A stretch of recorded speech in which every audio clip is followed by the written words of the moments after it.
Okay, welcome to day 4 of our Changing Practices for Changing Times. It is Thursday, August 13th, 2020, and we appreciate everybody joining us again this morning. We are going to jump right in with our morning welcoming activity. I think it is pretty self-explanatory, so I'm only going to take just a moment to explain and then launch you right into it. In just a second, you are going to get a link to a Padlet wall. The wall should be editable. Dave and I tested it just a few minutes ago to make sure that it was going to work. And we are going to build off an activity idea. It's probably been around for a long time, but it's really been capitalized lately by the New York Times and their resource from their learning network called What's Going On in This Picture. And so, oops, sorry about that, my tab froze, but they have a whole collection, and during the school year they put up a new picture every week. And so we are going to take that basic idea and adapt it and use it in a Padlet wall. I found an image related to our topic of westward expansion and manifest destiny. And when you click on the Padlet wall, you'll be able to blow the image up and look at it. And we're going to take probably 3 or 4 minutes for you to create your own Padlet. Pad on the Padlet wall. If you've not done that before, you go down to the bottom corner here, you click the plus sign, or you just go ahead and double click anywhere and you can get started. If you would, if you're feeling like you'd like to, you could put your name there, and then you could tell us, what do you think is going on in this picture? And if you click on the picture itself, you can blow it up and make it look a little bit bigger. So without further ado, we're just going to jump right into the activity. I'm dropping the link in the chat. The Padlet link should be on today's agenda as well if you want to click into it there. We're going to take just a few moments. Again, not terribly long, and this will lead right into my teaching demonstration too. So it'll take about 3 or 4 minutes for you to offer some initial impressions on this Padlet. And I'll put this up as our screen share for the moment so we can capture the recording as the Padlet wall evolves over the next 3 or 4 minutes.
All right, so now that I've stopped writing on mine, I can see that Padlet wall taking shape, and we can see a number of different responses to this, which is interesting and similar to what we might expect kids to do. So I'm seeing some responses that are quite literal, trying to describe the picture as best we can. I see some that are evoking like connotations and metaphors, like about power and authority. I see some that might be a little sarcastic. I'm not quite sure until we break into the group conversation, or if I knew my students just a little bit better. But again, even those responses probably have some nuggets of truth to them and can be something that we end up talking about. I see some different interpretations of what might be happening with the barge, this idea of a christening, this idea that they're in some kind of formal dress or uniform, a decorated platform, something like that. I'm just kind of curious at this moment. We're not going to necessarily talk about the picture. We'll get to the picture. I do promise as we move on through the morning. But just as a learner, if maybe 2 or 3 of you might just kind of spark, what are you thinking and feeling right now as a learner with this as our opening activity? How does it make you feel as a writer? What does it make you think as a writer? What does it make you think as a viewer of an historical text? What are the things that are going through your mind as learners right now? Maybe we'll hear from 2 or 3 people real quick. I was going to say, I think, well, seeing the steamship, that puts it in a certain time period as a learner. So I would suppose it would happen, probably, I'm hoping maybe some students would at least guess it would be sometime in the 1800s. And I'm wondering basically why are they doing this? And these guys are pretty dressed up. That's something that you'd be noticing. So obviously it's a pretty special occasion. Thanks, Jessica. And so even then we could add another item to the Padlet wall. Why are they doing this? Who are they? That's a great strategy. Sometimes if students get stuck, what I'll have them do is just say, okay, let's just take the 5 W's and H. Who, what, when, where, why, how. If you're stuck and you can't think of anything to write about this photo, just put who, what, when, where, why, how, and try to fill out the rest of those sentences and turn them into questions. So thanks, Jessica. Someone else, how are you thinking? How are you feeling? Just getting activated with this, what's going on in this picture type of activity so far. So someone in the chat here said, as a learner, I'm feeling a little nervous about putting my interpretation out there for everyone to see. Indeed, and that is purposeful. So that, if you notice the move I made, I said you can put your name if you'd like, you don't have to. In this case, I am glad because in a virtual setting, on the one hand, I could be rotating and walking around the room and kind of looking over shoulders. And if I was having them write on a whiteboard, or even if I was having them write on their laptops or on a piece of paper, I could check in with students and be having a little side-by-side conversation. I don't know who's writing what otherwise. So this is interesting for me as a teacher to go back. But I do understand that it could create a little stress for some students. That might be healthy stress and anxiety, wanting to challenge themselves and do something of quality. For others, it might feel very anxious, anxiety inducing, and we want to be mindful of that. So, all right. I like how it's an entry point for everyone, especially if you do it in parts and you layer it in. So if you start with I see, everyone can participate and engage. And then once you move into I think and I wonder, right, the thought gets deeper and more complex. But I like that it's an entry point for all thinkers. Great, thanks, Kristen. Learners. Great, and there's some more in the chat here. Someone had said, I feel a little bit safer because there are no right or wrong answers. This is interpretive. That's true. At this point, there's no right or wrong answers. And then, another comment here about how this leads to intellectual growth. This another activity that we could do today, like it could be something like, here at first I thought, and then at the end of the activity, and now I think. That's another prompt that you can use to bookend activities like this. All right, wonderful. So this is a great moment to segue and transition into what we have planned for this morning. You should have on the agenda page a link to the slides where you can look at them in view only. And I am going to display my screen here. And I'm going to talk at you for probably about 10, hopefully not more than 15 minutes. partially because I want to make sure that we cover just a little bit of ground with digital and critical literacies, which for all good reasons got a little truncated earlier in the week, and that's okay. And then partially because I want to get you set up to get into our activity, which we're going to do in 2 movements, and you'll hopefully understand a little bit about why I'm making us go in 2 movements.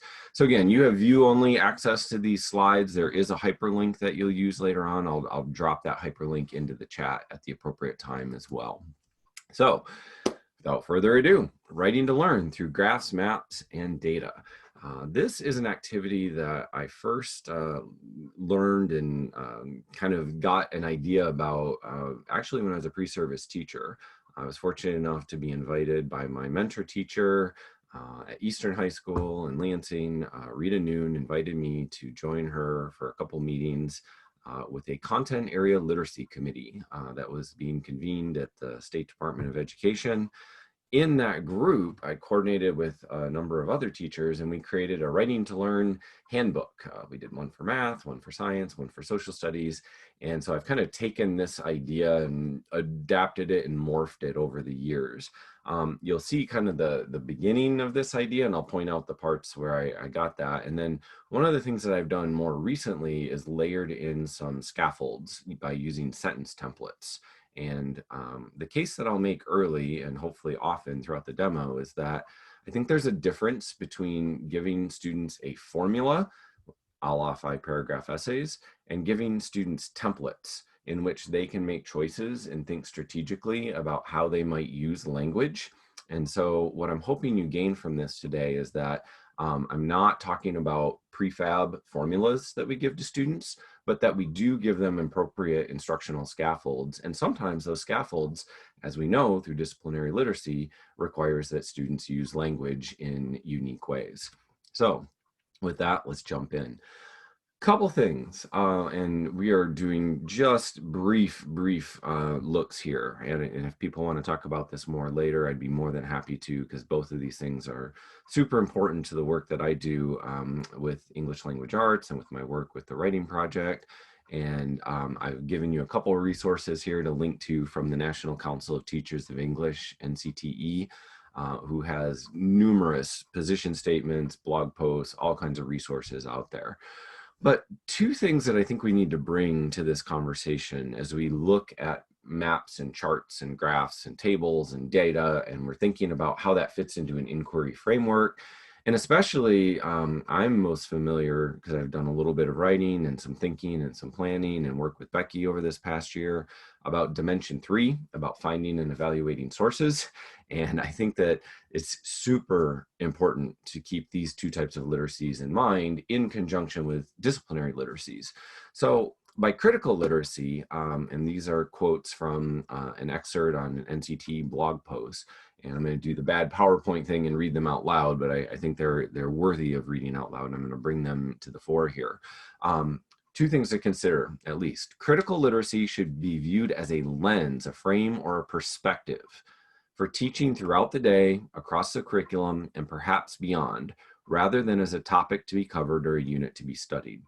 And I hope you'll see that today when you see how I've taken a few things from the IDM, but I'm also layering in a little bit more perspective to it to give my students, in this case, all of you, that critical perspective. Second, they say texts are socially constructed from particular perspectives. They are never neutral. Texts work to have us think about and believe certain things in specific ways.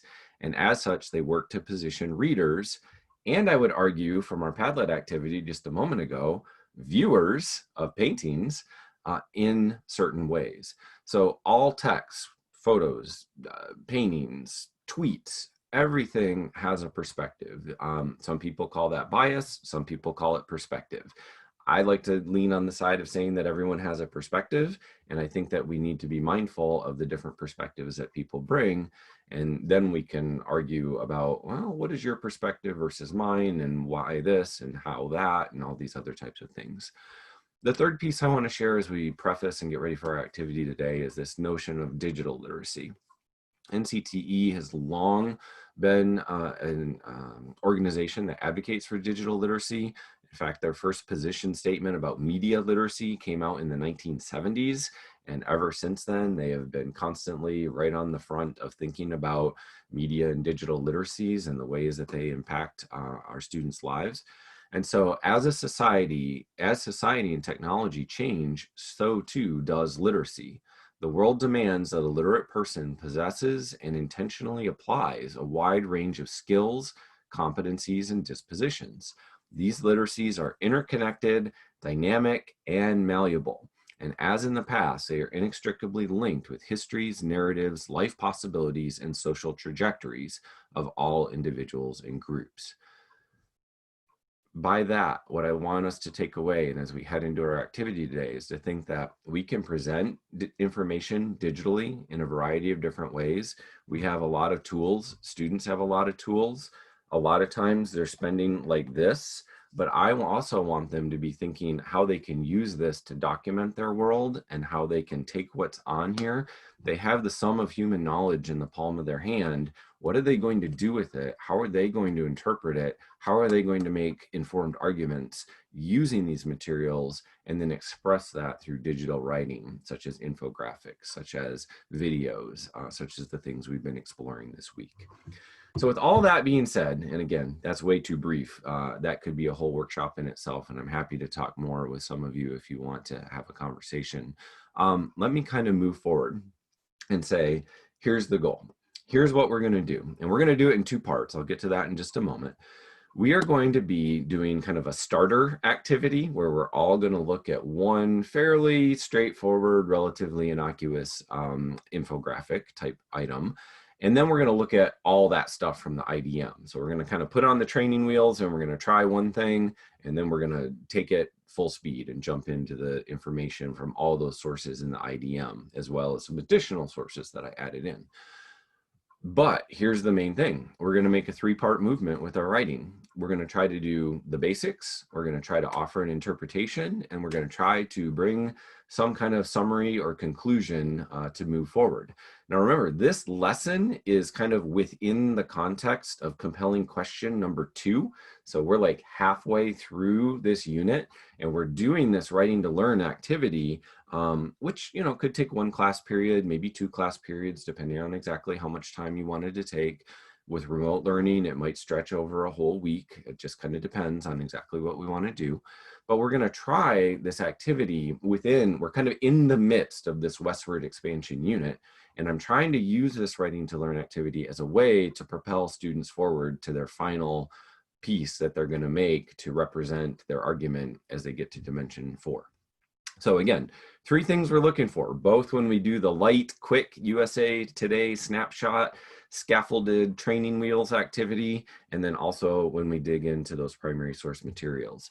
We're looking for title, the author, or who put this information out there, or who's the designer, the photographer, the cartographer, who is making this, but then where's the source of that information, and then to describe that information as briefly as possible.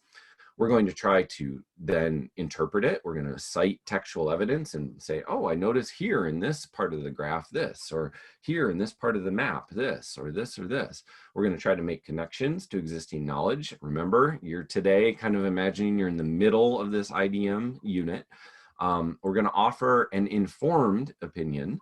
And I use the word informed intentionally there. You can offer your opinion, but we want it to be informed by what we've been studying so far in our westward expansion unit. We want to explain how it relates to the topic of study.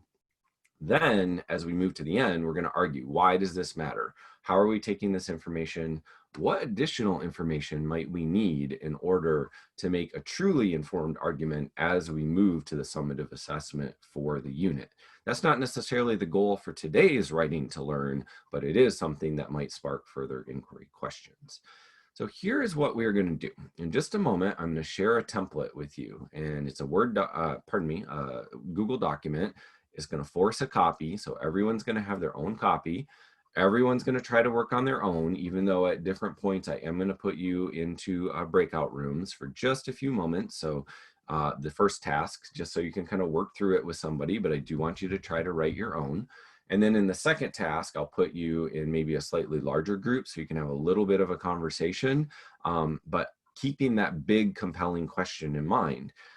Was it destiny to move west? That is where we're going at the end of this unit in which we are situated today, smack in the middle. All right, so there's going to be 2 tasks that we engage with. And there's the link. I'll drop this link in the chat as soon as I stop sharing screen, but I want to pause for just a moment to kind of see what questions you might have. And I'm going to show a quick walkthrough of this activity with you in the Google Doc itself. Let me check the chat, and if anyone else has any questions so far, please let me know. Becky, Roy, Dave, if there's anything else that's come in the chat that I should be aware of. All right, I'm going to drop the bit.ly. Not at this point. Things seem to be going okay. Okay. All right, so here is the short link, and I don't think I've put this in the agenda yet, but I will drop this short link into the agenda as well. So you've got that. Go ahead and get that document open, if you would, please. And I'm going to talk you through it again for just about 5 more minutes, and then I'm going to get you writing. And the goal in this demo is that you're going to go again through 2 cycles of writing. You're going to try to write once on the very, very low stakes. Hey, here's what we're doing. We're going to use that USA Today snapshot. And then for the next one, you're going to be doing something with a little bit higher stakes. All right, so hopefully this force copied for you. You're going to have your own version of this document. If anybody's having any trouble with that, definitely let me know and I can share and make a copy or something like that for you. I'll check on that in the chat in a moment. But here's what's going to happen. For about 10 minutes, I'm going to put you into breakout rooms, probably just in pairs. You and one thinking partner are going to go through round 1, and you're going to do something pretty simple. I want you to look at a USA Today snapshot about how many glasses of water you drink per day. And using these kind of basic ideas, I'm going to have you write a paragraph about this water graphic. I've even gone so far as to give you some sentence stems. You can go right in here and you are essentially Mad Lib style filling in the blank. So you can just go right in here and you can fill in the blank. Now, certainly you could add more, you could combine sentences, you could play around a little bit if you'd like. But what yours will ultimately look like is something like this. So here's a sample of how a student might write this. This chart is titled Gasoline Prices Since 2011. The snapshot shows how the price of gas has actually decreased overall since 2011. The picture shows a line graph with the prices at the highest in April 2011 and going lower through 2016 with a rise again in 2018. There's an icon of the gas pump handle in the upper left corner. The U.S. Energy Information Administration has gathered this data. It is amazing that gas is cheaper than it was in 2011. I think that we may take our cheap gas prices for granted, though. I worry a lot about gas prices rising since my parents both commute a long way to work, and that could affect our family's money. And as a little historical note, clearly, I wrote this in 2018. It could even be changed now if I found more recent data, but there is a simple sample. So you and your partner, your first round, you're going to be with one partner. You can just talk about it, think about it. You can both write on your own individual document and try to complete this task. That's round 1. We'll come back together. We'll debrief from that really quickly and just hear how it went for you. Then we're going to get into the complicated stuff. And again, this is where, when I made that original Writing to Learn book with the MDE way back in the day, this is kind of where it was. And what I've tried to do is really layer on some things about disciplinary literacy, critical literacy, digital literacy, connecting to C3 and inquiry. And now I want you to do round 2. So we'll come back, then we'll probably go into like trios for this one. And for this one, maybe just one person wants to be the writer while the other 2 are contributing ideas. We'll kind of see where we're at with time. It's up to you, but basically, I tried to really move it into a deeper level. And I've asked you some additional questions that should help you interpret the charts, the maps, and the data. And I've also added even a little bit more information. So as you and your partners kind of talk through all of these sources down here, you can go into this nice gray box, and then you can take all these sentence starters here, and then you can just start writing in them. And so you're going to write your own response, or maybe again, you and your partners might decide to collaborate on this one, and that's okay given the time. You're going to collaborate and write your response. And ultimately, not only are we trying to answer the supporting question here about, where'd the supporting question go? Yeah, what new technologies influence westward expansion? But I want you to have an eye toward the big question: was it destiny to move west? Okay, so again, 2 rounds, simpler training wheels task, and then we'll move into the bigger task. Let me know if you're having trouble accessing the document, and let's see what questions you might have before I move you into some breakout rooms.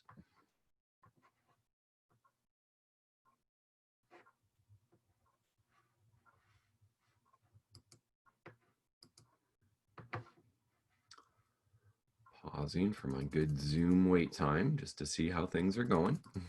Not now, but later, could you show us real quick, or just me, how to have it automatically prompt people to make a copy of a document? Oh, sure. Yep. Please. I can do that. Yep, absolutely. Okay. Any questions? All right, so here's your first task. You all are about to be assigned, even the facilitators. It's participate and play day. Becky, Roy, and Dave. Hopefully you're going to be able to partner and play here, because we're going to have 11 rooms. We have just the right number of people for that. You're just going to do part 1. You've got maybe 8 to 10 minutes tops. Yeah, by like 9:45, I'm going to be calling you back here. Your goal is just to do the USA Today snapshot one. Each of you try to do it on your own document, but you can certainly talk and help one another do that. Any questions for me before you head out? All right, I'm going to open up the breakout rooms. Enjoy your conversation, focusing on the USA Today snapshot. All right. Oh, yes. No, I've pulled you back from your breakout room. I know. It's terrible, but I'll give you a moment to talk here, and feel free to drop a note in the chat room if you would like to do that. And again, as we come back for our breakout rooms, if you'd be so kind as to mute your microphone so we're not getting echo. And we're going to do this after we do the bigger task here in a few moments as well. But let's take just 2 or 3 minutes, maybe if one person would like to take the microphone, and certainly if anybody would like to drop notes in the chat. I would like you to think about, how you're feeling as a writer right now. How did this whole process, what did it make you think? What did it make you feel? What thinking moves did you have to go through as a writer, even in this very kind of easy training wheels kind of task with the USA snapshot? Maybe we'll have 1 or 2 people reflect on the mic real quick, and anyone certainly drop your notes in the chat. So who's got something they might want to say about any one of these 3 questions?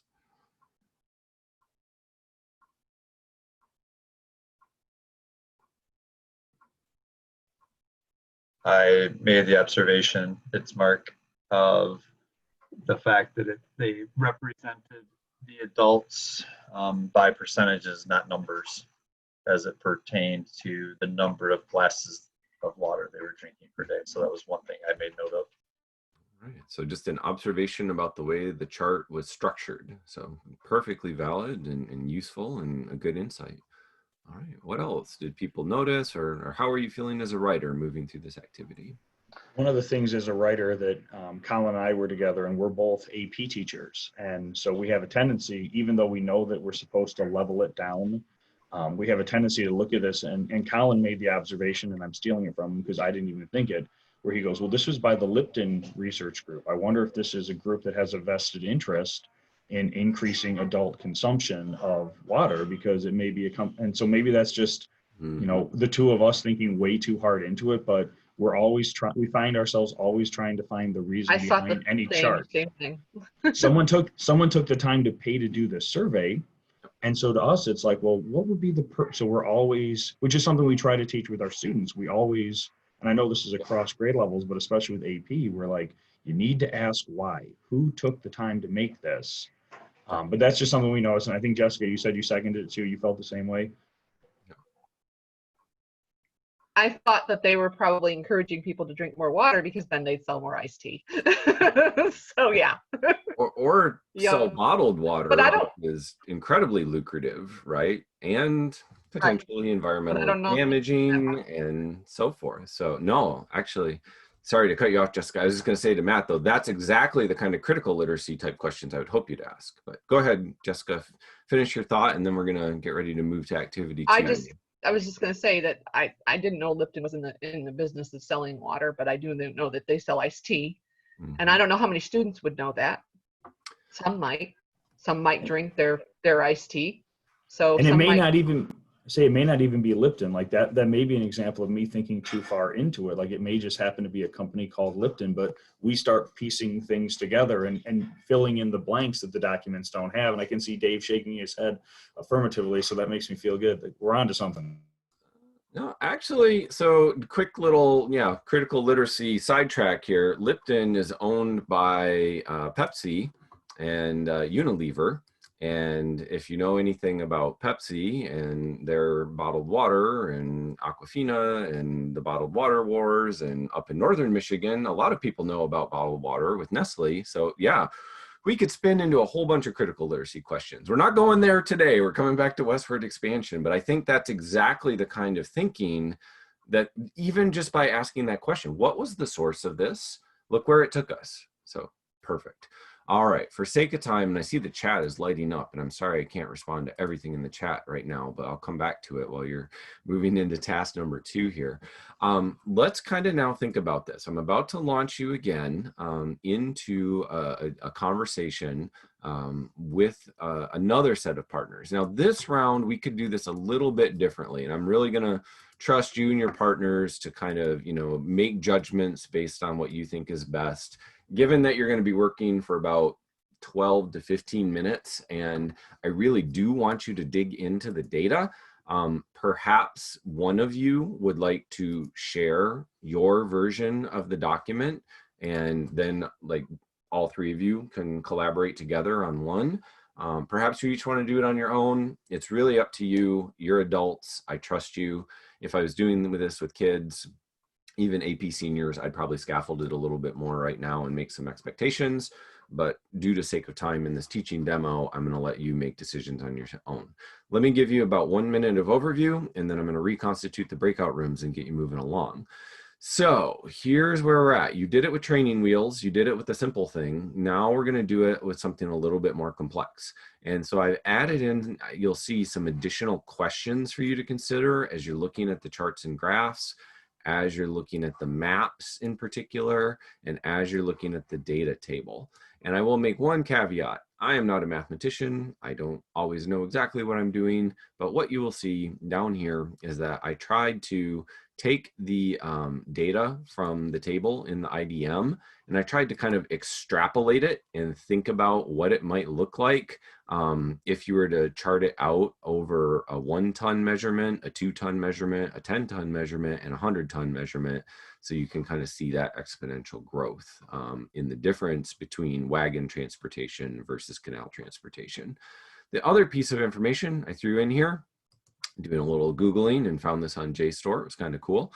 A 1915 article. So I was reading about the canal from all the official, like, New York State. I even linked to their website, thinking about where they would find, according to the New York State, about how the canal paid for itself, blah, blah, blah.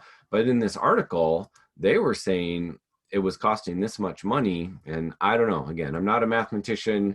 This could be moving more deeply toward our final question. Like, was it destiny to move west, or was there something else at play here? And so I wanted to add just a little bit more information from that journal article from 1915 about the cost of the canal, so students could start doing a little bit more comparing and contrasting. Again, your goal here, you have the gray box. You can take all of these sentence stems and fill in the blank. You could delete all this and you could start writing on your own. You can do it on your own. You can collaborate, whatever you and your partners decide. I trust your judgment. You're going to have probably about 15 minutes total with your group. So you want to make a decision pretty quick and dig in there. What questions might you have for me while I'm taking a moment to reconstitute the breakout rooms?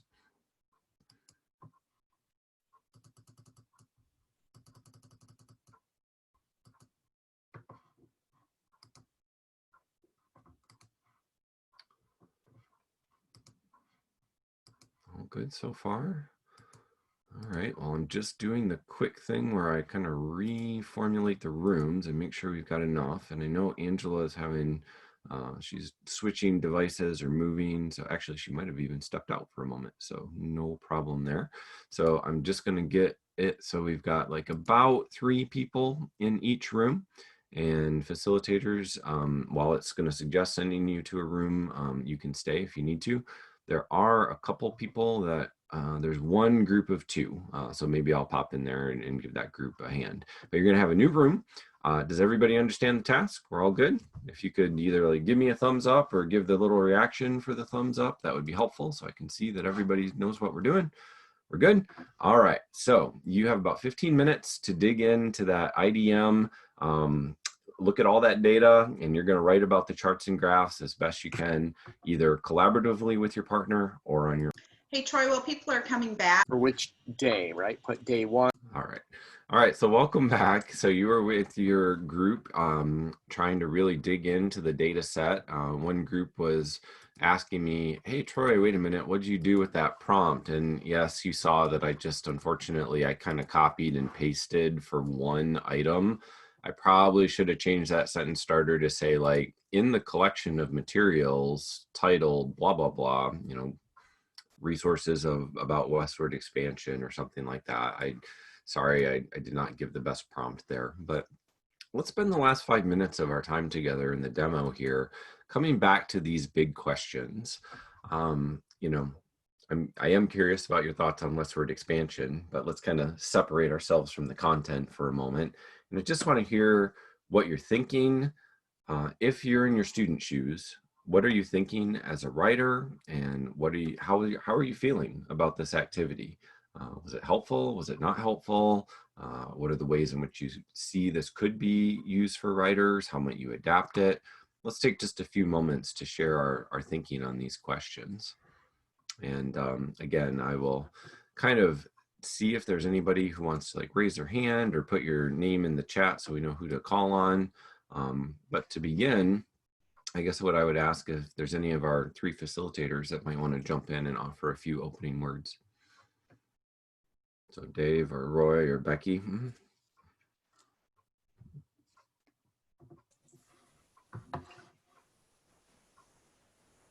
So this is Terry. So virtually, if students only have like one screen that they're able to look at, like I have dual screen, so it's easy for me to go back and forth. But for students, maybe there would be a way for the writing prompt to be next to the images or something so that it's a little bit easier for them. I don't know. I just, I agree with you there. I'm older and I print everything out, so I'm not like that. The kids maybe are able to do that. I'm a very, I guess, more of a tactile learner. No, I think that would be good for our students, especially special ed students, because sometimes their memories are this, and when they go from one thing to another, they're already forgetting stuff. So I think that's a very good idea. I've done that in the past with them too, because they have trouble going too far back in a document and then scrolling down. Yeah, I agree with you there. I think you're raising a really important point about how each of us, for our own teaching style and what we would need to do to make sure that our students are prepared both for anytime learning, asynchronous, as well as real-time synchronous sessions like what we're doing right now. I agree. You know, clearly, if I knew I was going to meet with my students, I have my social studies class for, you know, Tuesdays and Thursdays at 10 a.m. and that's attendance is required now, unlike in the spring, but it will be this fall. And I know I'm going to have kids zooming in at 10 a.m. Certainly, I would have this to them by Monday night, Tuesday morning at the latest. Make sure you open the document, print it if you need it. Have a device open. A lot of people have taken to like being on the video call on their device, but then having other stuff up on their screen. So yeah, I totally agree. There's a little bit of tech frustration, but backing away from the tech frustration, how did you feel as a writer moving through this activity? It looked like Marty and Kendra might have something that they might want to share here. So I pulled it up on screen here. If one of the two of you might want to talk about what you went through as a writer or as a pair of writers over the past few minutes.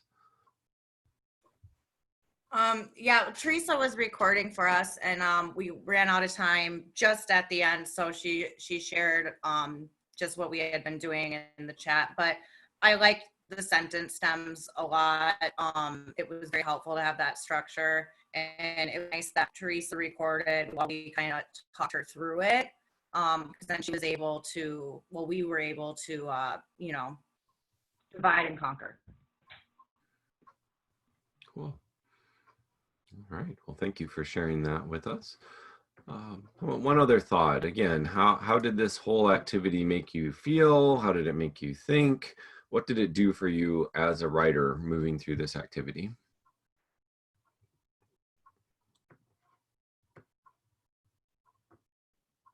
I felt that the sentence stems were, again, going to be helpful for maybe more of a struggling learner, but would feel tedious for a student that kind of had it down now to really pay attention to certain details in a document. And so just finding that happy medium between, you don't have to require a student to do that, because I would get a little bit bored at the beginning if I knew I had to do that for 3 documents when I just wanted to get into the deep thinking, versus a student that really still needs to be reminded, look at the title, look at the details.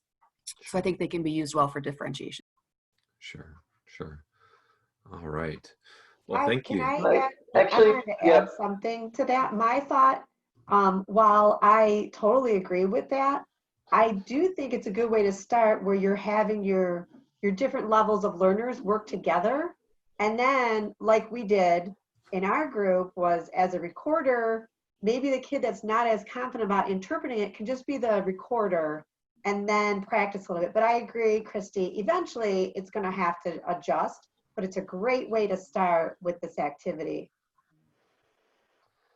And even also building up for Christy's point about maybe the frustration for advanced learners that have to go through each, I still think that's actually good, because even the advanced learners can still, you know, jump way too far ahead while missing some important details. And that this forces them to kind of slow down and really think about what they're looking at. So I think there's still value, especially early on in the school year, to remind, even though it's an advanced learner, hey, there's important details that you don't want to miss. So I teach juniors, and I still think walking them through the steps would be good. So for sure, initially. And then even they have that toolbox later on as advanced learners. When you throw something at them completely over their head, we'll go back to the strategy that we practice. So you're going to need that for this one, but maybe you don't need it for something more simple. Great. Great. Well, you're certainly going to be able to continue these conversations as you move into your collaborative response groups, which are going to largely be the same. I did move a couple people between rooms, so just note the number of your room. And then, as we have done in the past on the other few days, each group will have your own collaborative Google document for response. And again, I would really just encourage you to remember that I tried to design this activity today as if we were kind of in the middle of the whole IDM, and I was really starting to push them toward making their argument. This would be a writing to learn type of activity. I would probably not assess it too heavily on the quality of the responses. It would be a lot about, are you engaged? Are you offering something that's at least showing me it's substantive? If it's not, go back and revise it later. So this would either be like a pass fail or a very kind of low stakes kind of single point checklist. Yes, you did it. No, you didn't type of assessment for this activity. So having offered that, I'm going to send you to your breakout rooms for 15 minutes to have your discussion. Actually, I'll just leave you in the breakout rooms like we did yesterday. So when you get to about 10:30, feel free to take a break, step away from your computer for a few minutes. At about 10:45, we'll be back together, and Dave is going to help us think about new directions for Dimension 4. Any questions before we push you out into the breakout rooms for the collaborative responses? All right. right. Thank you again for engaging in the teaching demo with me today, and enjoy your conversations around the collaborative response letters. I'll do that quick tech tip. Someone had asked earlier, I think it was Kristen. I apologize if I'm not remembering exactly who it was that asked, but earlier, to make a Google Doc to force a copy of the document with the link, what you do, so you can go into any Google document. I think this might be the one that our team shared a few minutes ago. So I'm not going to make it publicly available for the whole wide world, I promise. But I can click share, and you go down here and you say to get the link, anyone can view. Okay, well, what are we going to do with that? Well, we've got that, and we can copy this link. Okay, so we take this whole link here, and then when we paste that into the browser, before you hit enter, you go back and you take everything off to that slash mark. And then you type in copy. So it might say edit, it might say view or sharing or something like that, but you put the word copy, and then boom, once you hit enter, you'll see that that extension on that URL says copy, and then that will force to make a copy. So this is the link that you would then take and share somewhere else.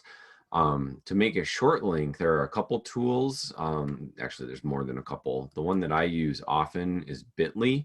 So what I would do then is I would take that big long link from wherever I had it, and then I would copy and paste it, and it makes these customized short links, and you can even edit and change it'll give you like the XZ2359 or whatever. You can go in there and you can make a customized link. The other one that's pretty straightforward for using is called TinyURL. And I'm sure there are probably, again, at least half a dozen more of these, but you could copy that big long Google Docs link, paste it in there, and then you can even add your own little tag in there for whatever you want it to be, and it will turn it into something smaller. So hopefully that's a quick tip, and if anyone else needs more help with that, please let me know. I think at this point, I'm probably going to be turning it over. I forgot, I think it's Dave is up next for the essential questions again, right? We'll be talking about new directions for Dimension 4. So thank you. Sorry, I completely lost track. All right, I'm gonna make sure that you're elevated so you have co-hosting and can do all the things you need to do. And certainly I'm gonna try to catch up on the chat from things that people had mentioned in the morning. So, all right, take it away, Dave. Thanks. we're going to be breaking you guys into 4 breakout rooms. And when you guys go into those breakout rooms, I'm going to really quickly take this and get it in Google Drive and linked in the agenda. So that'll probably take me about 2 minutes after you get in, but that'll be okay because you'll start the discussion as we go. But what are some of these that stood out to you? Actually, let me rephrase this question before I ask it. What are some things in here that you've done? Like, have you had your kids do any of these things without C3, without this lens of taking informed action? Feel free to either pause a second and unmute or drop something in the chat. But are there any things in here that you have already done as a teacher? Yeah, I have had students make a poster. I've had them create presentations. Yeah, that's it though. Okay. And with a poster presentation, you know, that's something we probably do often in a social studies classroom. And the key to flipping it, to making it, you know, more C3, you just said poster or presentation. So I don't know what you are or aren't doing with it, but a key to flipping it to make it more C3 and more skills based is a poster responding to that question, or a presentation that responds to that question. You know, maybe it's drawing some evidence from some of the sources that you've read or other sources that students have sought out because it interests them. So, and that's a quick flip to take a classroom activity or strategy that you're already doing and, you know, making it come closer to some of the stuff we're seeing in C3. Absolutely. What else? Yeah, sorry, go ahead, Jessica. We haven't revised our curriculum yet to reflect this yet. So we had essential questions that we created on the previous state curriculum. So that's why I haven't gotten to that level yet. But I've done make a poster with our essential question and create presentations too for that. It's just that we have to take it to this level where they're compelling questions instead of like the kind that you guys gave an example of earlier with that are wordy and the students don't relate to as well. And I will clarify, there was no judgment in my saying now we can take it and flip it. That may have not been the best way for me to put it. Absolutely no judgment there. We want to make sure that we're intentional about recognizing that that could be an action piece from this point forward. And kudos to you if you made it an action piece before.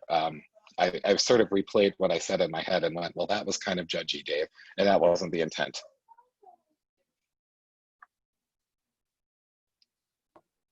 In my civics class, we talked about the pros and cons of the Electoral College. It actually was like a couple-day inquiry, and talked about what some alternatives to the Electoral College could be. And then the taking informed action part was that they had to actually survey 10 students and 10 adults in their life. And they had to like explain what the options were and then figure out kind of where the public, even though it was a super small sample, where that was at. And we compared graphs and that kind of stuff.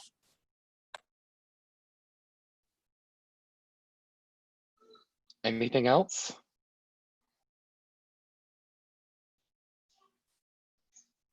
In the interest of time, sorry, go, and then I just, in the past, like it's harder, maybe a little bit harder doing this step in the history classes in US and world, but I found policy recommendations about a current event, right, and then use the historical evidence to support why they're making that claim, ties that argument piece in there also, and makes the history more relevant.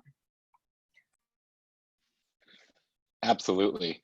And what I hope you guys are all seeing in these columns here, and remember, these are not all inclusive lists. What I really hope you guys are seeing is that, these, if you look at these, and if you ended up with one kid doing one thing from this list, you're going to grade 30 different projects or 120 different projects, depending on what you see throughout the day. And sometimes when it's a paper, it gets difficult because you are reading the same paper 160 times. So this gives you a little bit of diversity in what you will get from your students as well. Could you make it a choice what kind of action that they take, or could put them in groups? Another thing I didn't see is maybe for world history, they could put together a website or a wiki, maybe. Mm-hmm. Because, just to change the analysis of what some historical event had with new information. So the stock language in most inquiries is create an argument that responds to the compelling question. I showed you that part the other day. If I were back in the classroom today teaching an inquiry with my kids, I would give them a list sort of like the one that I showed you before as a stock one, and I would say, you pick how you want to do it.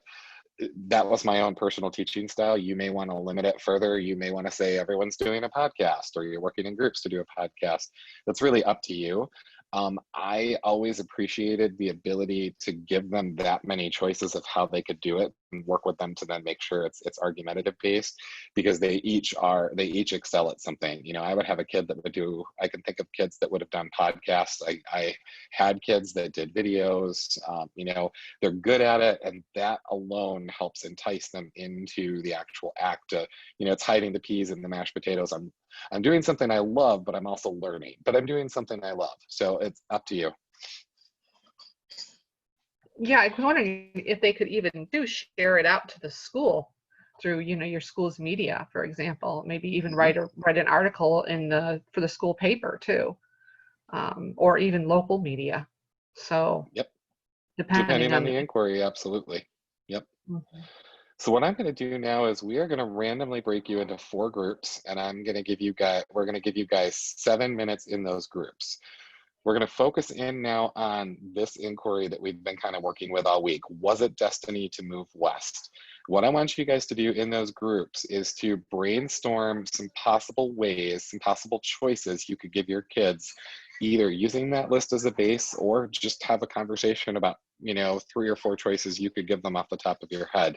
But I want you in those groups over the course of that 7 minutes to come up with 3 or 4 choices of projects, of ways that they can argue their answer to this compelling question that isn't just writing a paper. So Troy, are you able to randomly, it's been a while since I've used the breakout room feature. Are you able to randomly assign everyone to a room? Yep. So we got 4 rooms. 3 of the rooms have 5 people. 1 room has 4. Perfect. All right. And you want them back in, you said 7 minutes. Yeah. Okay, So by 11:20 about basically. 11:20. All right. Enjoy your conversations.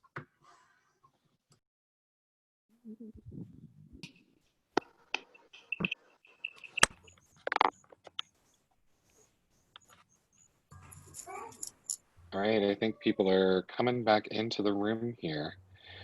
So I want to very quickly have one representative for each group, kind of very quickly, like we'll do 30 seconds or less, because I want Becky to have enough time for her portion here, and we are perfectly on schedule today. I've broken my curse. Group 1, can you give us the 30-second or less? Here are some of the options we gave to our team, or here are some of the options we came up with. I forgot what group I was in. I don't know if I was group 1 or not. You were group 1, Jessica. Oh, okay. Well, then I'll give it then. It was so fast. Basically, I was talking about world history because it's a challenge. Civics is great for this, and even econ can get some things. But world history is even harder than US. I think it's probably one of the hardest ones to relate to this. But I think the importance is taking things that are relevant to today from history.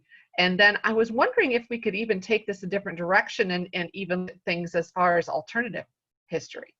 Like, what if Hitler won World War II or something like that? I don't know if that's a valid use of this or not, or if that's too controversial or out there.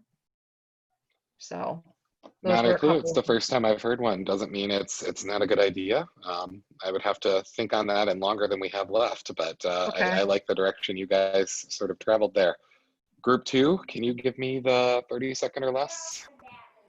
We talked about how while presentations can be a nice break from doing reports, we talked about how, especially with big open questions like was it destiny to move west, maybe having the kids do a debate where they take the different sides, where we provide them with the resources. And we talked about how, you know, the more experienced, comfortable kids can kind of work in isolation. And if you have the kids who are super nervous to present in front of the class, let the groups work together, that they can literally design point counterpoint going back and forth with each other, especially with the younger kids, and have them debate. And if we provide them the resources based on these 8 primary sources, was it destiny to move west? I love that too. Maybe we could even do a Socratic seminar. That's another idea kind of off of that, similar. I don't know. Those debates and like you said, the Socratic seminar are, you know, both, they're essentially oral arguments, right? So you're able to gauge as you're listening in and facilitating, you're able to gauge, are they making good use of evidence to back this up? And to me, it's far more interesting and far less weekend killing than grading 160 papers. So group 3, what can you tell us?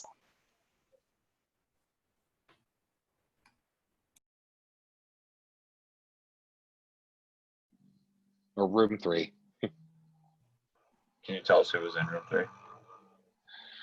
It was random. How about the next team? We've got 4 teams. So. Jen, Lily Beth, and Okay. Mark. Okay, that was us. I wondered when it was quiet. We talked a lot about the some of the technology pieces that have been captured and how we might see utilizing those. So we talked about those different ideas, and something I interjected toward the end, personally, especially after Troy sent this out, was I think about, we've got a Kent Innovation High School, as we call it, which is one of those new tech high type of setups. Now they're very focused around project-based learning, but what I spoke to is, instead of feeling like you have to go all in on the project-based, using some of those actual projects that you see there. So they did like a World War II veteran interview, and then they did like a red carpet vignette piece. So I guess where I'm going with is like community partnerships. So looking at partnering with community components and incorporating that into tasks might make it more real and connected for kids. So that type of an idea, something to consider. but not necessarily having to go all in, but how can you use smaller pieces of those PBL units? Because sometimes the PBL stuff gets so overwhelming. I completely understand. Anytime you've got a community resource that you can utilize it. And it not only, strengthens the experience for the kids, but it can strengthen partnerships between communities and schools that can pay dividends later. So excellent work, Group 3. Final group, can you give us your quick summary of some of the ideas you came up with?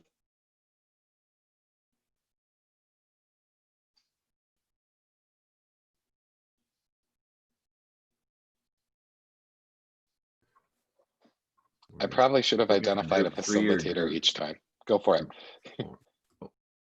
Sorry, were you looking for group 3 or group 4? I think last group, only group that hasn't presented yet. So that's Angela, Kristen, Lauren, Marty, and Michelle.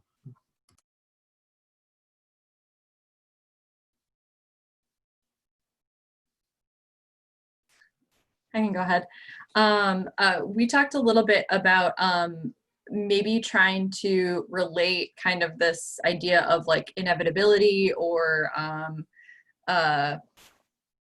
like the move of progress to maybe some like current social movements. We mentioned BLM and how that would be something to really, I think, pique the kids' interest, sort of about like, and focusing more on the issue of like taking advantage of land and space or resources that weren't really yours to begin with, and how can we facilitate that? How can we reflect on that? Kristen also mentioned, which is like, it's been something that's really been fascinating to me, kind of like about how do we memorialize or acknowledge these things in the past? Like how do we kind of pay tribute to the risk that people took, even if the things that we did maybe weren't perfect? I don't know, group board, those were kind of the two main ideas, right? Yes, and we just talked about too, like how you want to make sure that you meet your students at like what levels they are too for taking informed action. So it's nice to give them like a lot of options, but maybe scale it back for the first time if this is their first time doing this, because usually for teachers, that's the one that gets skipped a lot because of timing and teaching the kids what taking informed action looks like writing a letter to a congressman, or because letters aren't used, or writing an email, like simple things that we think are simple professionally. They know how to do social media, but professional correspondence is kind of away from them. So making sure we build in and then add more, or give it an option, say option C, like, oh, I want to do this. Can I do this? And then, yeah, that's great. Let's go for it. So Roy and Becky are up next, and they're going to be talking a little bit more about the Summit of Us. They're going to dig, I think, a little more deeply into this with, now that I've thrown out to you all of these huge, overwhelming possible projects ideas, how do you get your bang for your buck with using that for a summative assessment? And what are the building concerns that you need to address with that? So I am going to turn it over to them. I'm going to be here for part of it, and then I have to sign off because I have another meeting in a local. But I'm going to turn it over to Becky and Roy now for the next part of this conversation. And I really appreciate the conversations that you guys had in your group because you're all taking those first steps. So thank you, everyone, and over to Roy and Becky. Thank you, Dave. Appreciate that. Great segue into what Becky and I are going to be talking about with summative assessment of an inquiry, and this will close out our day for the workshops. I'll share my screen.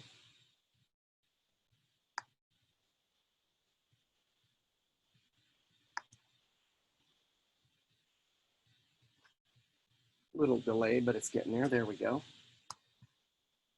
So summative assessment of inquiry. This is the workshop on that summative assessment piece. And let's take a look at the structure of what we're going to have in this workshop.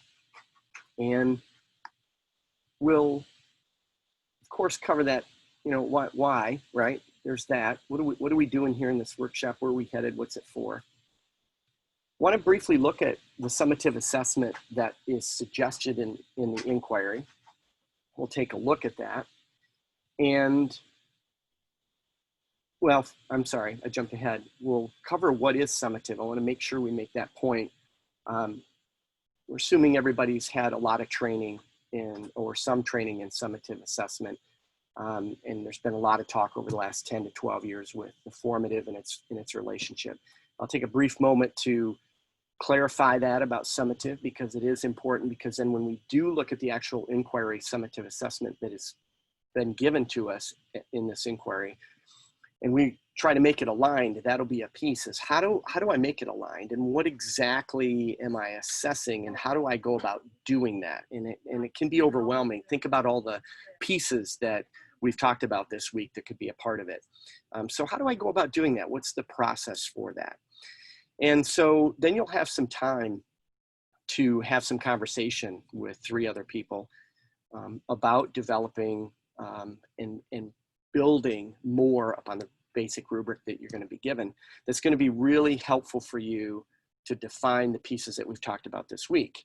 So we're going to focus in on one particular area, and you'll have time to work in that. And the idea is this workshop is to equip you to be able to do this process on your own or with a colleague with any given inquiry that you either develop on your own or one that you're given, and you modify it appropriately and level it up and make it so it's aligned and does what you want it to do for the student, and you appropriately and effectively assess student learning. So with that said, one of the things that we want to do is explore what should be considered when developing a summative assessment for an inquiry. What should be considered? What are all the, there's a lot of moving parts here. How do I bring it down? How do I consider all these moving pieces and narrow it down? We want to talk about that balance between the skills that are, not only embedded in our standards, but those skills that are outlined in the C3 framework. There's a lot to choose from. There's a lot to look at. How do I balance those two when I go to score student learning at the end of learning? And then lastly, and I don't think we're going to get to this because I really wanted to save time for your conversations, but if we have some time, which again I doubt, we'll examine the design of the summative assessment and how it impacts the formative assessment process. And it's okay if we don't get to that, because we'll be definitely having time tomorrow in the teaching time to address that. So we're hopefully all on the same page of this. Hopefully this is just a confirmation, but when we talk about summative assessment, what is it, right? It's assessment of learning. It's end of learning. It's a snapshot, right? It's used to determine what was learned in a period of time. It's at the end. This is what we score, and we traditionally, we put a grade to it, right? I want to push you a little bit, maybe there's some more confirmation, that the idea of grading and grading a summative assessment, we need to start thinking down the terms of what is an acceptable level of performance.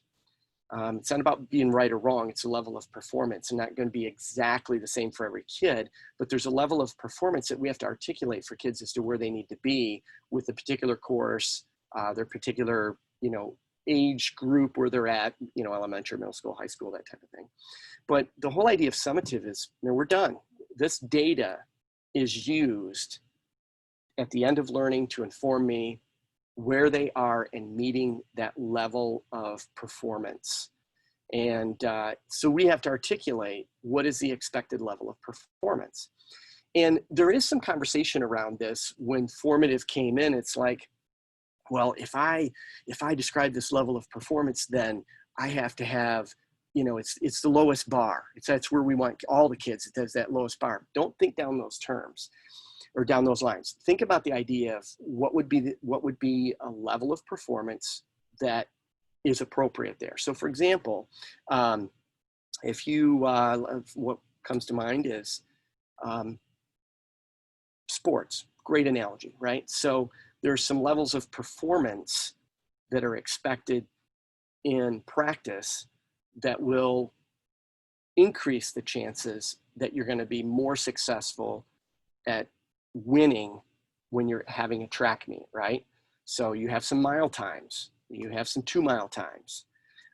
there's a level of performance expected. That's, you know, this time, if you get in here, very likely you're gonna win the mile race. There's another.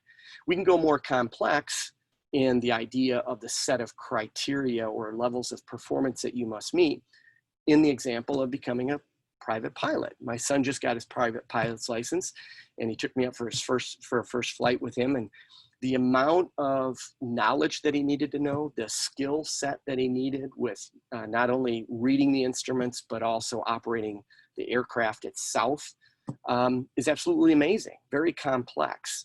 But there's a level of performance he had to meet for his instructor to say, you got it. I can sign off, you've got your license, there you go fly, right? So think down those lines, because in the past, we have this test, kids do it, 80 out of 100, 80%, you got to B minus. Well, what does that mean, right? So I want to push you a little bit in your thinking about summative assessment and think about, you know, performance level indicators. And although we approach objectivity, we're never going to get there because there's always a little bit of subjectivity in there and professional judgment, and you should be okay with that. Professional judgment by an educator is good because they've got a long history of working with students and looking at student work and assessing that work, and they know where students should be in their development with that particular content. So professional judgment is a good thing. So it's this idea, end of learning, it's a level of criteria that kids need to meet. We need to define it. So that's where we're headed.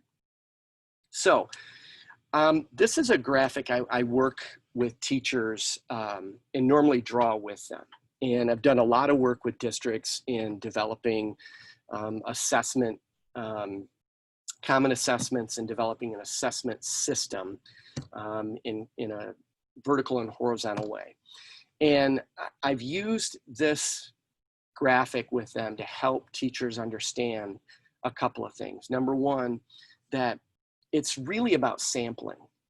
And where we choose to assess student understanding at the end of learning, the chunk that's going to represent their learning, and we score it and we give it a mark, it's going to vary district to district, course to course, and some things go into that. So in this particular kind of graphic, what you're looking at is, imagine the circle as an entire course, and we've got 4 units, so that's the 4 quadrants, okay?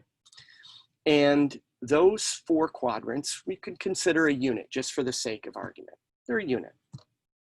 And that unit contains a set of content and skills that we would pull from our content standards, and the skills we would pull from the content standards, and things in the C3 framework.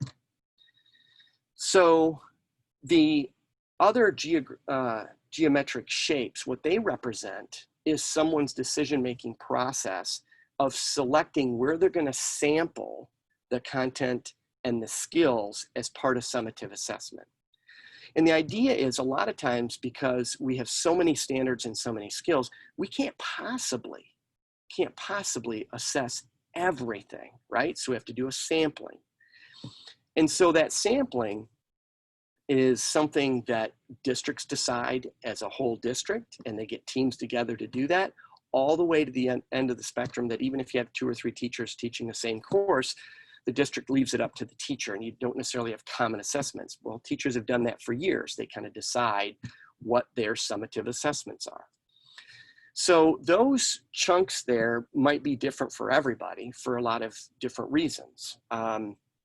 Some people may decide to move those around based on how students are performing, or maybe they're trying out some new things in their classroom and they want to see how students are performing. Maybe they're using other data to inform them. Maybe they're trying to take a look at how they're performing on the M-step and seeing how that is, although I caution reading too much into that, but it happens, and we know you have that pressure on you. Of course, this year or last year and this next year, the pressure's a little bit off because I think it's been suspended. But the idea is that you take these samplings within the unit, and you're going to have to use some professional judgment. You work with your colleagues to make those decisions because you can't possibly assess everything. And so that's kind of what we're doing at a micro level with this particular inquiry, is to figure out, okay, so depending on depending on what I choose, I've got to have performance level indicators or criteria written for that. I'm going to pause there and see what questions you might have for me thus far.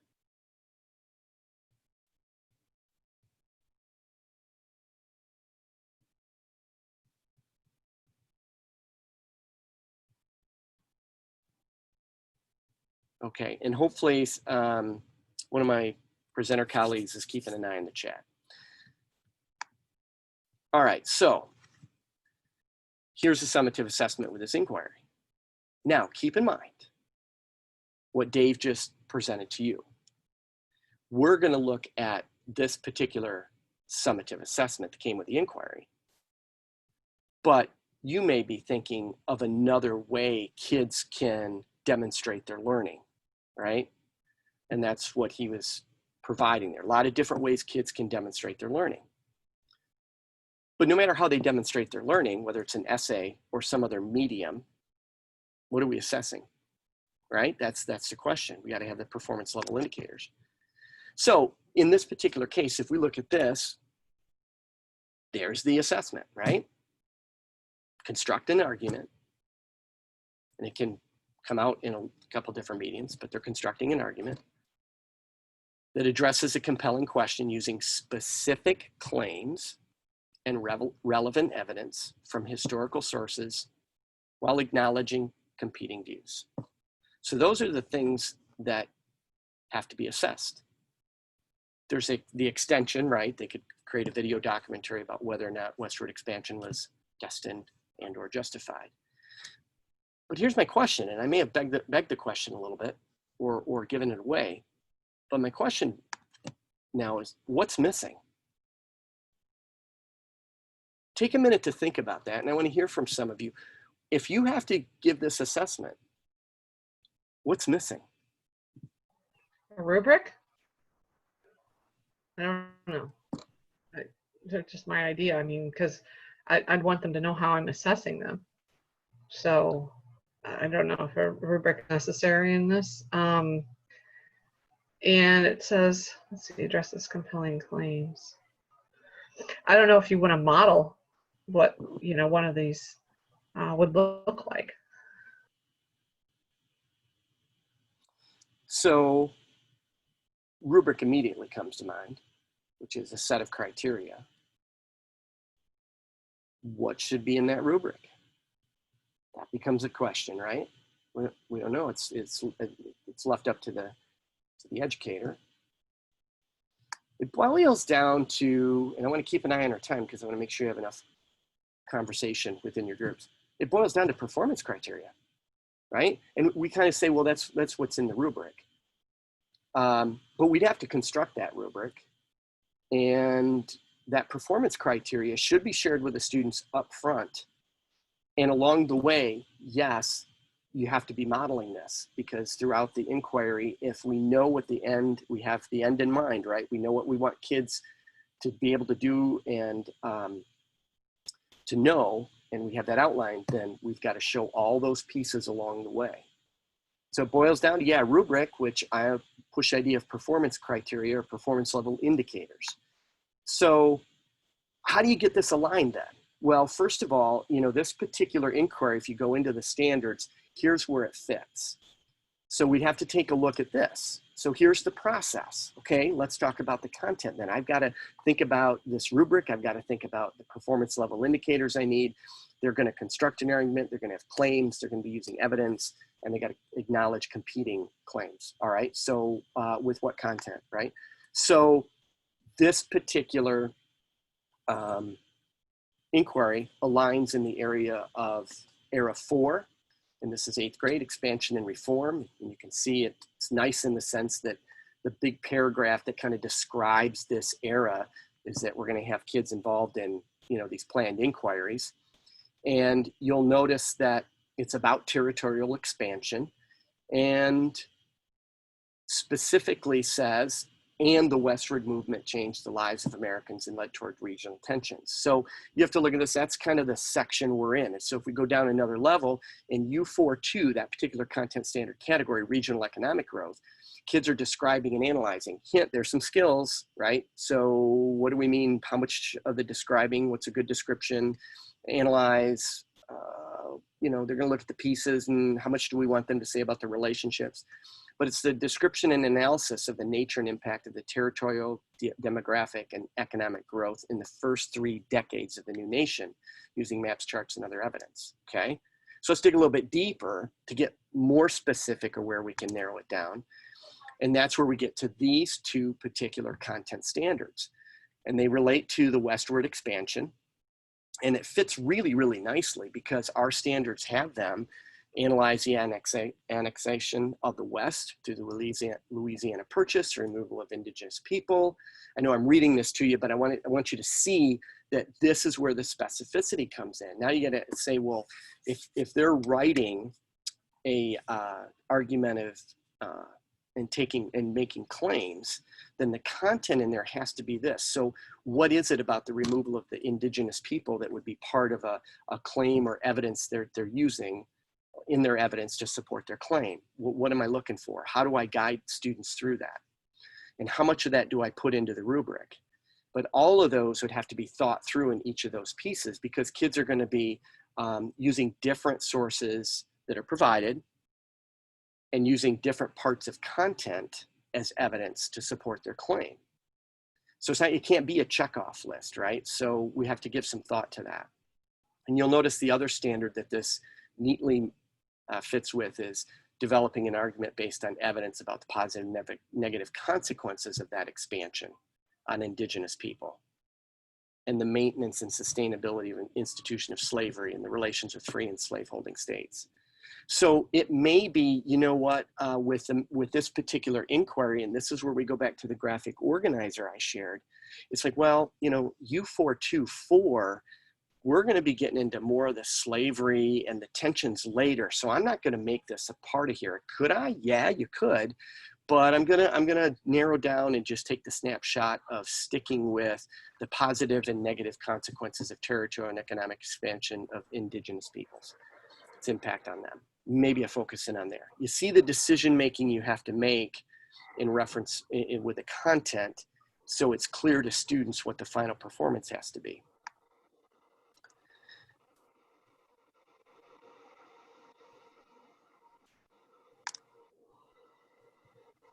So here's the other thing about alignment. The skills. We have to articulate those. So we talked yesterday with the formative, with that first formative assessment task, we were going to check in with some of the historical thinking skills. And we could have done a lot more, but we just went in with sourcing and contextualization, right? Those are the 2 areas. Go slow to go fast, start small, build it up, and you can see that scaffolding over time. As you get better at it, that it can scaffold over time and you can get more complex. But remember this graphic from yesterday. We have the skills from dimension 2 to consider. How much do I build in? And the skills from dimension 3. In having students demonstrate that and whether or not I'm going to be intentional about scoring that in a final performance and what's necessary. In our case, if we stuck with what we did with formative, then we're going to only be, we're going to stick with the sourcing and contextualization.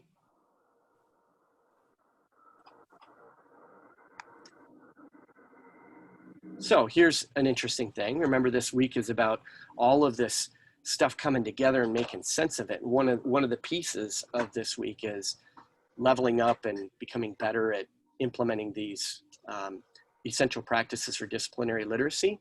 So what about the consideration there? Well, those are instructional practices for you as the teacher to get students to do certain things. So we're not necessarily assessing those per se, but what we are assessing is what the students are doing as a result of the instructional practices that you're implementing. And so again, if we think about alignment, where did we focus with our, where did we choose to focus our formative assessment? So sourcing and contextualization, and that fit really neatly with number 3 of the essential practices for disciplinary literacy. So if you do those things in that number 3 practice, then you're going to get students to do the sourcing and contextualization. So I just wanted to mention that's how this fits into this. All right, so now I'm going to share a document with you, and we're going to take a look at it first as an example. So you'll first see the document, and I'm going to give you some instructions to follow to work with your group. But I want to show you the document first and give you a sense of your task, and then I'll give you the task list of items to do. So let me bring up the document itself.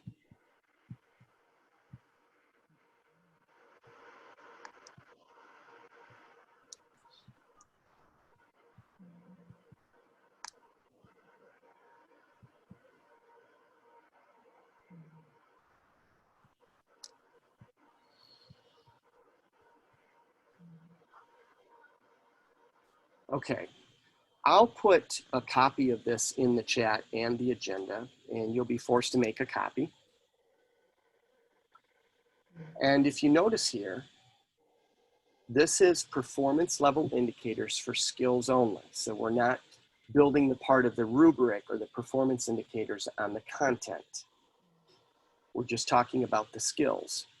And you'll notice here, the criteria at the time, across the top, are the items that were part of the summative assessment description within the inquiry. So we have to assess students' ability to make a claim, provide evidence, and in their counterclaims to that, and have infused here the sourcing and contextualization only.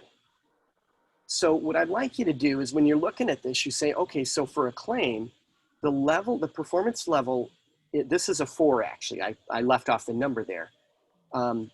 We would expect for a claim, if I read a student's paper or I look at their poster or I watch a video that has some voiceover or I listen to a podcast or something, I've got to pay attention and see that they've made a claim. Well, what's the qualitative nature of the claim? Well, this particular rubric says, formulates a plausible interpretation, argument, or claim based on the evaluation of evidence found in a variety of primary and secondary sources. Is that enough to go on? So what makes plausible plausible? You might know what plausible is. I might, but we've got to make it clear to students. So with that said, what I'd like you to do is have that conversation, say, and answer the question, what more information do your students need to better understand the performance criteria? And then type that information in the boxes to say, well, I would want my students to know this is what I would mean by plausible, so forth and so on. Have that conversation and grapple with what information you think your students need, so that as they go through this inquiry and you show this to them up front, they say, okay, so I've got to get there. All right, so along the way, I got to pay attention to make sure that everything I'm doing is helping me get there, right? So you're making the end goal clear. It's kind of the idea of part of formative assessment is you have clear learning targets, you have a clear end goal. And that's what the summative performance criteria can be used as, is to illuminate that for students as to what is expected of them at the end of the inquiry. So with that said, here's what I'd like you to do. You're going to meet in groups of 3 or 4, and you'll make a copy of the document. I'll throw that in the chat. And so you'll each have a copy, and you can take that with you and whatever work you do in it. If you choose to do this particular inquiry, you'll already have some work done. That's the idea. And you'll read through the performance level indicators for skills, the 4 that are there, and start having a conversation around them and answer that question and really think through it. And I'll let the groups decide how they want to go about doing it. If they want to jump to one that they're more comfortable with or start with claim, however that is, you decide where you want to work and what you want to work on and fill in that information and in that space provided.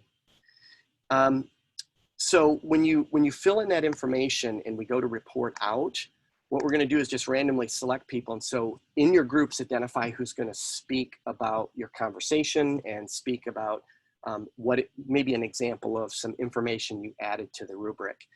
So in that case, we'll randomly select someone, and if your name is chosen but you weren't identified as the spokesperson, then just let us know who your group's spokesperson is, and they can unmute and then speak, and then they'll have their information in front of them to be able to speak to your conversation and what they added to the rubric. What questions do you have about your work that you're going to do in your groups?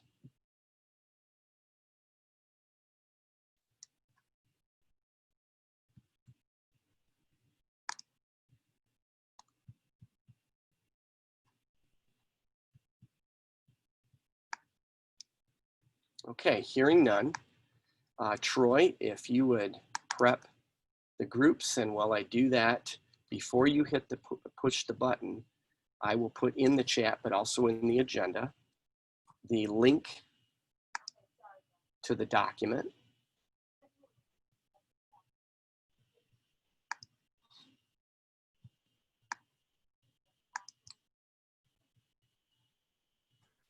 Okay, and just to confirm, you wanted groups of 3, right?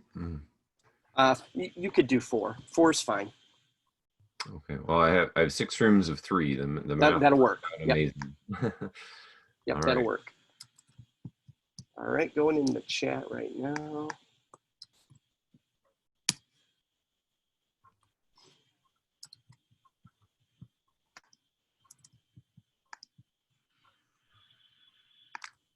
All right, I can grab that link and put it in the agenda too. Oh, looks like you might already be doing that. So, Yeah. Okay. Any other instructions for them for the breakout rooms? About how long will they have again? It is 11:56. We're done at 12:15. Debrief. Let's go. Let's try 8 minutes. Okay, we'll see you all back in about 8 minutes. Yeah, so just as a random social studies thing for the group, I just got an email from the IB about how they're going to approach teaching DP history in the COVID reality.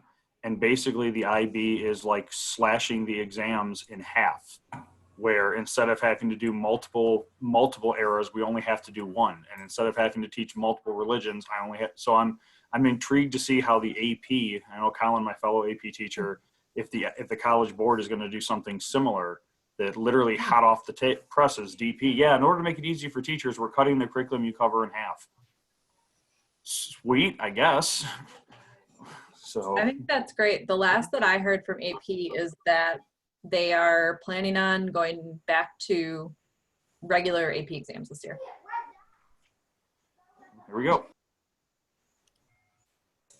Okay, well, we've got just a few minutes here and do want to hear from some of the groups. And we can hang out a little bit afterwards if you want to continue that conversation, hear more about moving forward with IB, certainly. Sharing that information about what's going on is helpful. So hopefully you had a chance to get started and talk about it. So we want to kind of get a flavor, kind of a sampling of what your conversations were like, and what went well, what were the challenges, what did you actually say in your documents, to make it more clear for students. And so I'm going to randomly select someone's name, and just to show you how this is working.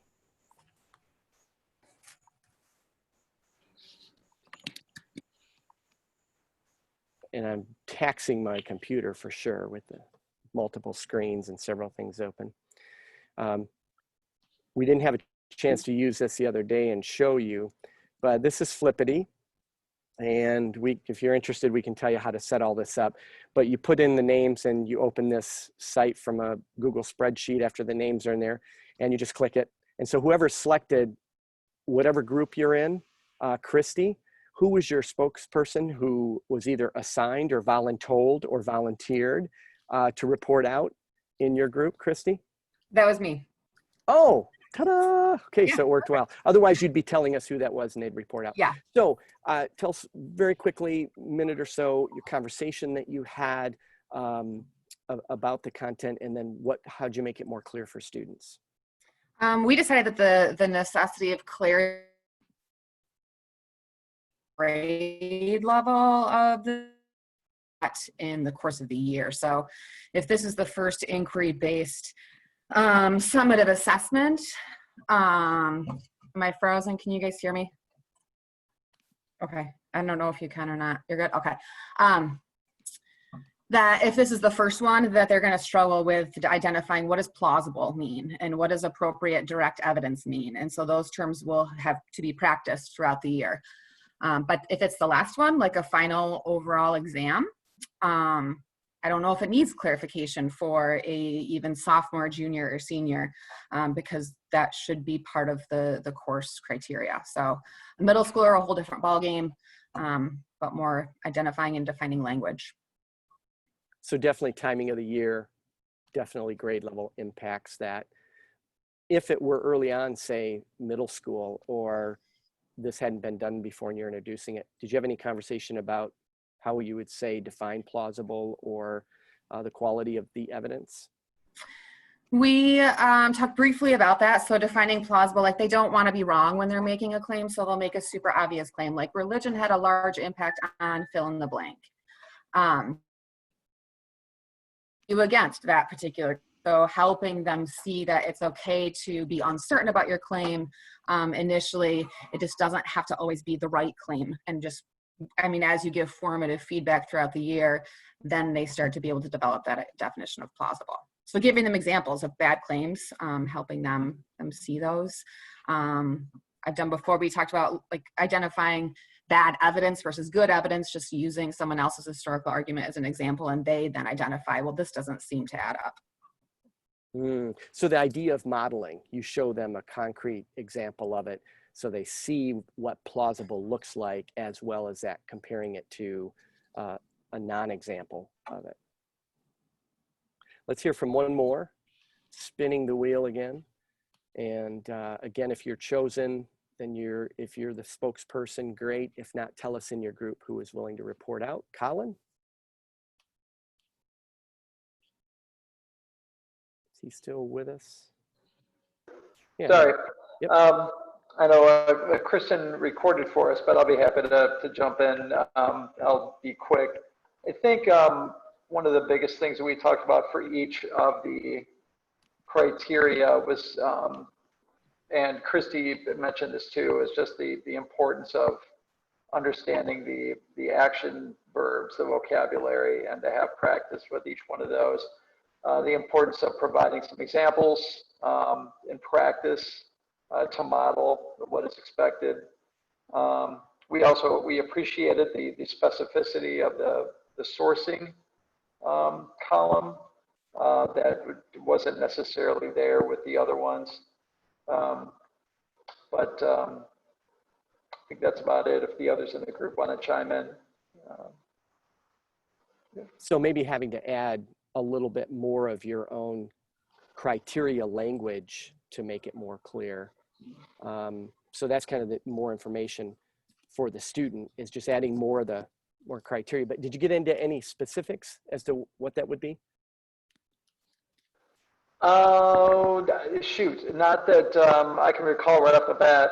Okay. Yeah. That's all right. Mm-hmm. So I'm looking at our time as well, and Becky's going to make one more comment to kind of bring this together, and we'll close it out. Appreciate that work. Hopefully that gets you in a level of confirmation of moving in the right direction, or it leveled you up and being more intentional in bringing the skills and the balance of the content and making clear the learning expectations with that summative that you would use at the beginning of the inquiry. Now, Becky, as we were putting all this together, you had made some comments about some other alignment and other considerations. You want to put that into context for us now, real quick? Sure. I think at this point, when you look back at what you had put together for us, Roy, This is very relevant when we are developing rubrics and considering performance criteria for the students in our classes that are taking our courses. And I kind of tend to think of that as, you know, at the classroom level, as kind of a micro vision of what's going on. Because obviously, as you plan your school year or your course, you know, if it's a semester course, those are the kinds of things that you're going to be taking into consideration. However, at the more of a macro level, if you think about your department in which you collaborate, I think that those are some really great starting points for some very specific, intense, productive conversations that can take place with regard to the skills in the C3 framework, right? We all know, for example, if we take a look at a high school social studies department, we all know what the content is going to be taught, that's going to be taught within a US history course, a civics course, or government course, an economics course. But when we start to think about how do we organize the skills that we need our students to be practicing, those are often conversations that can be very productive if we have them at the department level. So that, for example, if students are taking 2 years of history, one US, one world, if we find that we're practicing and we're grading, we're summatively assessing the same 3 or 4 indicators, we might have some room to kind of expand and start to talk about that, and maybe take a look at some of the other indicators that we aren't summatively assessing with our students. Likewise, not only do we need to have those horizontal conversations with our colleagues in our department, but we also need to have those vertical conversations, right? So that folks at the middle school know the high school areas of focus. So, you know, the high school level, how important is that page in the C3 framework on perspectives, right? And is that one that students tend to struggle with, those skill sets? If so, what needs to be happening at the middle school level that can help prepare those students so that maybe they won't struggle by the time they get to the high school level? Likewise, same conversations can also be had at the elementary level, right? So those indicators were written in the C3 or put into the C3 framework the way that they were for a very specific reason. And that was to scaffold those skills from K to 12. And so those conversations need to be happening K-12 as well. Thanks, Roy. I just wanted to make sure that we address that.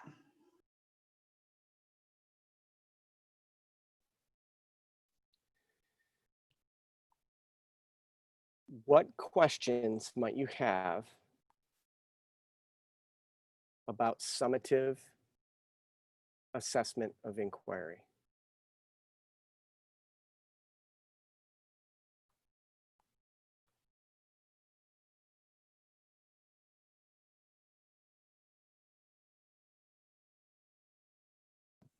I don't know if I'm coming about this from the right direction, but when we write our rubric, are we going to write it like on a continuum, like provides a wealth of evidence or provides several sources of evidence, provides some sources of evidence, provides few? Will we be doing something like that in our rubrics? Or am I going the wrong direction?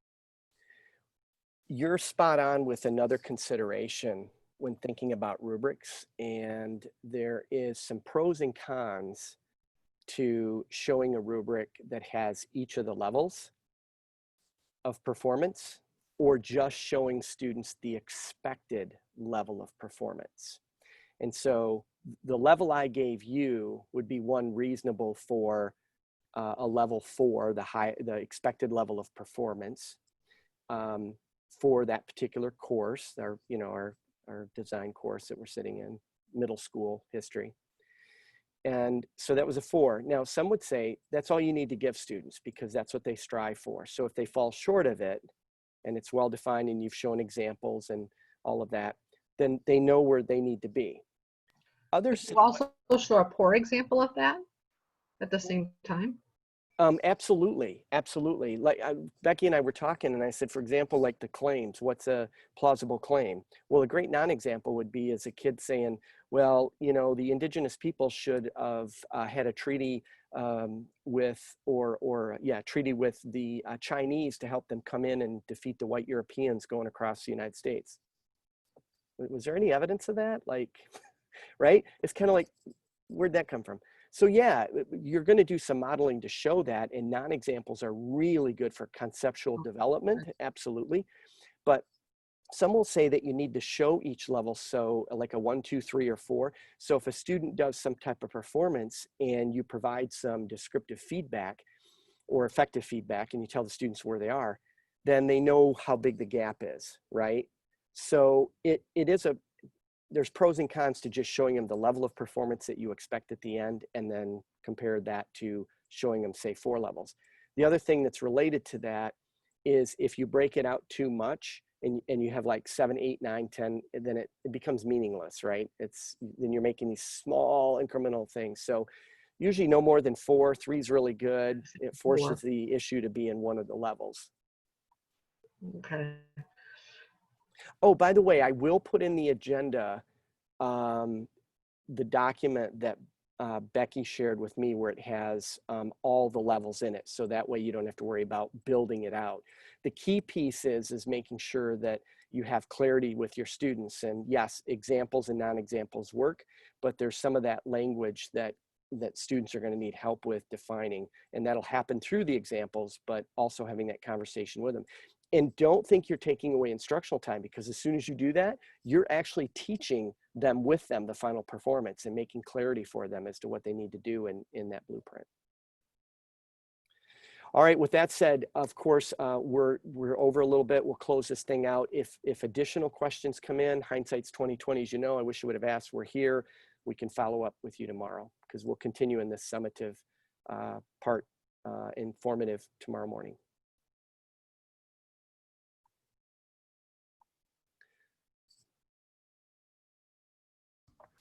Thanks. Becky, did you want to say anything else about those templates again? Or I think we made mention of them yesterday. We put them at the bottom of the agenda again for today, and we'll touch base on them tomorrow. Yeah, that's great. Okay. All right.